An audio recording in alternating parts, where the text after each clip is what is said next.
While paying tributes to soldiers who died in 1999 Kargil war, Prime Minister Modi issued a stern warning to Pakistan amid surge in terror activities within the valley. Modi has warned the neighbor that Indian forces will defeat every terror challenge. He's targeted Pakistan for harboring terrorists and disrupting India's peace and harmony, accusing Pakistan of not learning anything from the Kargil loss. Pakistan, according to the Prime Minister, as he phrases it, has failed in its nefarious attempts in the past but was trying to keep itself relevant with the help of terrorism and proxy war. Jammu and Kashmir is witnessing a surge in infiltration and terror-related activities. As many as 15 security personnel have been killed in 2024 by Pakistan-sponsored terrorists, and over 25 terrorists have been neutralized this year. Bharat उस समय शांति के लिए प्रयास कर रहा था।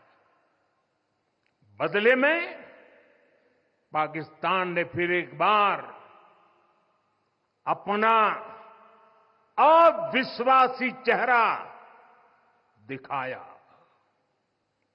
लेकिन सत्य के सामने असत्य और आतंकी हार हुई। साथियों, पाकिस्तान ने अतीत में जितने भी दुष्प्रयास किए, उसे मुंह की खानी पड़ी है। लेकिन पाकिस्तान ने अपने इतिहास से कुछ नहीं सीखा है। वो आतंकवाद के सहारे, प्रॉक्सी वॉर के सहारे अपने आप को प्रासंगिक बनाए रखने का प्रयास कर रहा है। लेकिन आज जब मैं उस जगह से बोल रहा हूं जहां आतंक के आकाओं को मेरी आवाज सीधे सुनाई पड़ रही है, मैं आतंकवाद के इन सरपरस्तों को कहना चाहता हूं कि उनके नापाक मंसूबे कभी कामयाब नहीं होंगे। पाकिस्तान की हैसियत नहीं है, मोदी जी का इतना कहना ही पर्याप्त है। पाकिस्तान में दहशत का माहौल पैदा हो गया होगा। तो मैं समझता हूं मोदी जी ने जो कहा है वो सच्चाई के साथ कहा है, मजबूती के साथ कहा है और देश के हित में हमेशा मोदी जी ने निर्णय लिए हैं। पहले भी पाकिस्तान को घर में घुसेड़ के मारा है और आज भी मारने की क्षमता भारत रखता है। आप प्रधानमंत्री के पास तो कोई मुद्दा है नहीं भाई, सुनो। उनके पास पाकिस्तान, हिंदुस्तान, वो हिंदू मुसलमान, यही मुद्दा है। उनके पास और क्या है? अब Pakistan Pakistan Pakistan Pakistan. India Today's Gaurav Sawant has spoken to several army veterans about Prime Minister Modi's stern message to Pakistan. Here's what they had to say. Sir, what do you make of the Prime Minister's message to Pakistan and from here? You know, somebody asked me, this is the right place, our Karm Bhumi, and this is the right event, and this is the right occasion.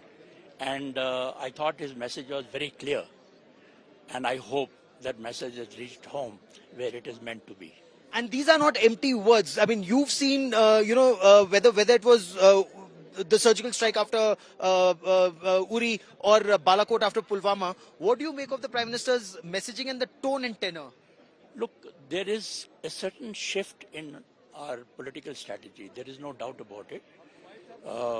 I've been in service for so many years earlier, and in the last 10 years or so, we have seen how we have reacted to any situation on the borders or anywhere. Whether it was Balakot or it was surgical strike or sometime something happened in the Myanmar border also, as you know. So it's a good thing, and that shift in the strategy that has taken place, in my view, personal view as a soldier, I think is the right thing. And the Shinkunla tunnel, would that be a game changer for Ladakh? Is that something that you needed for a long time? Indeed, we needed it for a long time, you know, and the whole process of our logistics in this area and our strengthening of the troops, etc., that whole thing will change once it comes through. Not only that, I hope that our work on the Zojila tunnel also is hastened, and because these two tunnels will create a different environment for us to fight in this area, whether it is along the LSC or LOC, anywhere. किस रूप में आप देखते हैं प्रधानमंत्री ने जो कहा? नहीं, प्रधानमंत्री जी आप देखिए आज आए, उन्होंने श्रद्धा सुमन हमारे शहीदों को दिए और साथ में बड़ा क्लियर मैसेज पाकिस्तान को दिया कि जो ये आतंकवाद की जो प्रॉक्सी युद्ध है उसे किसी भी हालात में जो है वो टॉलरेट नहीं किया जाएगा और इसका जो है जवाब जो है जरूर दिया जाएगा। Big escalation in Agniveer showdown. Prime Minister Modi breathed fire at the opposition over Agniveer politics from Kargil. Modi has slammed the opposition for spreading lies on Agnipath scheme, stating that Team India should be working for Rashtra Niti and not Rajniti, calling it a sin. Modi says opposition should stop with spreading falsehoods and politicizing national security. Modi has trained his guns on the opposition, saying for them, army means someone who's only meant to salute politicians, and for Modi government, army means someone on who 140 crore Indians have full faith in. Private sector और paramilitary forces में भी अग्निवीरों को प्राथमिकता देने की घोषणाएं की है। मैं तो हैरान हूं, कुछ लोगों की समझ को क्या हुआ है, उनकी सोच को क्या हो चुका है। ऐसा भ्रम फैला रहे हैं कि सरकार पेंशन के पैसे बचाने के लिए ये योजना लेकर आई है। मैं जरा ऐसे लोगों की सोच से शर्म आती है, लेकिन मैं ऐसे लोगों से पूछना चाहता हूं, जरा कोई मुझे बताए, आज मोदी के शासनकाल में जो भर्ती होगा, क्या आज ही उसको पेंशन देना है क्या? उसको पेंशन देने की नौबत 30 साल के बाद आएगी, और तब तो मोदी 105 साल का हुआ होगा, और तब न भी मोदी की सरकार होगी। क्या मोदी जब 105 साल का होगा, 30 साल के बाद जो पेंशन बचेगा, उसके लिए मोदी ऐसा राजनीतिक है जो आज गाली खाएगा? क्या तर्क दे रहे हैं? लेकिन साथियों, मेरे लिए दल नहीं, देश सर्वोपरि है। Now, after Modi lashed out at the opposition over Agniveer politics, Team India reiterated its demand of scrapping the Agniveer scheme completely. Here's what they said. कम से कम कारगिल दिवस जैसे दिन सच बोलने का आदत करें। लोग देखते हैं कि देश के प्रधानमंत्री क्या कह रहे हैं और ये भी समझ जाते हैं कि सच नहीं है। अगर ऐसे दिन भी आप नाजायज फायदा उठाना चाह रहे हैं, और कांग्रेस को बोलने का तो आदत पड़ गई, 10 साल में रोज उठकर हमारा नाम लेकर मातम करते रहते हैं, तो रोज उठ के कांग्रेस कांग्रेस कांग्रेस। बहुत अच्छी बात है, कहीं स्वर्ग में उनको जगह मिल जाएगी कि कांग्रेस को इतने बार याद करते, इतना तपस्या करते हैं। प्रधानमंत्री जी आदतन जो गलत कर जाते हैं उसे गलत ही मानने को तैयार नहीं होते। 6 महीने की ट्रेनिंग के बाद आप क्या उनको पाकिस्तान और चीन की सेना के सामने करेंगे? जो सेना है आपके सामने, जिसे आज आप संबोधित कर रहे थे, ये विश्व विजयी सेना है, भारत की बहादुर सेना है।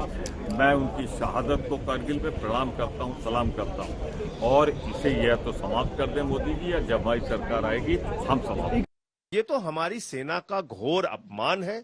और आज कारगिल युद्ध के विजय दिवस पर प्रधानमंत्री जी अगर ये बोल रहे हैं, तो मैं प्रधानमंत्री जी से पूछना चाहता हूं कि प्रधानमंत्री जी, कारगिल युद्ध में शामिल होने वाले हमारे जो सैनिक थे, हमारे जो उस समय के सेना के अधिकारी थे, जिन्होंने अपने प्राणों की आहुति देकर भारत माता की रक्षा की, वो वीर नहीं थे, बहादुर नहीं थे, युवा नहीं थे। आपने तो भारत की सेना को कमजोर किया। अग्निवीर से पूछिए ना, यूथ से पूछिए, मतलब कमाल है। प्रधानमंत्री जी को अभी भी 240 के लाले पड़ने के बाद भी मैसेज नहीं जा रहा है ना, जाएगा भी कैसे? भैंस, मंगलसूत्र, मुजरा, टोटी काट लेगा, बिजली काट देगा। मैं जानना चाहता हूँ, हमारा युवा जो हमारी संपदा है, किसी देश की दौलत सोना चांदी हीरा जवाहरात नहीं हुआ करता है, बल्कि देश का दौलत वहाँ का युवा हुआ करता है।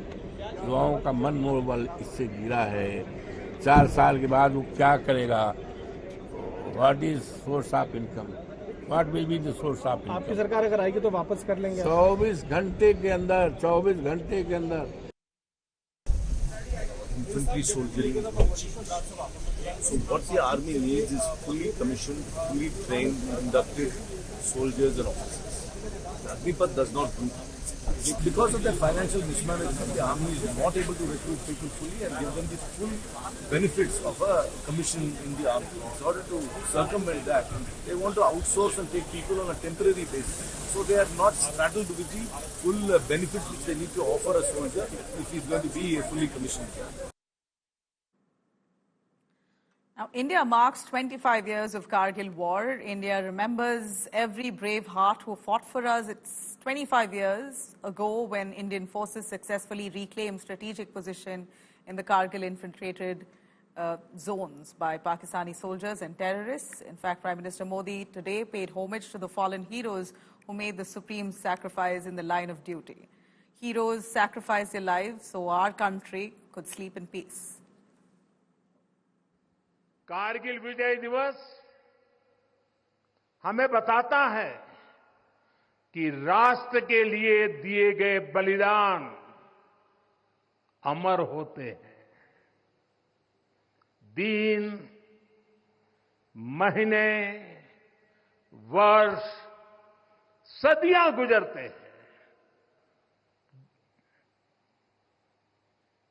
सर्दियां भी गुजरती हैं, मौसम भी बदलते हैं, लेकिन राष्ट्र की रक्षा के लिए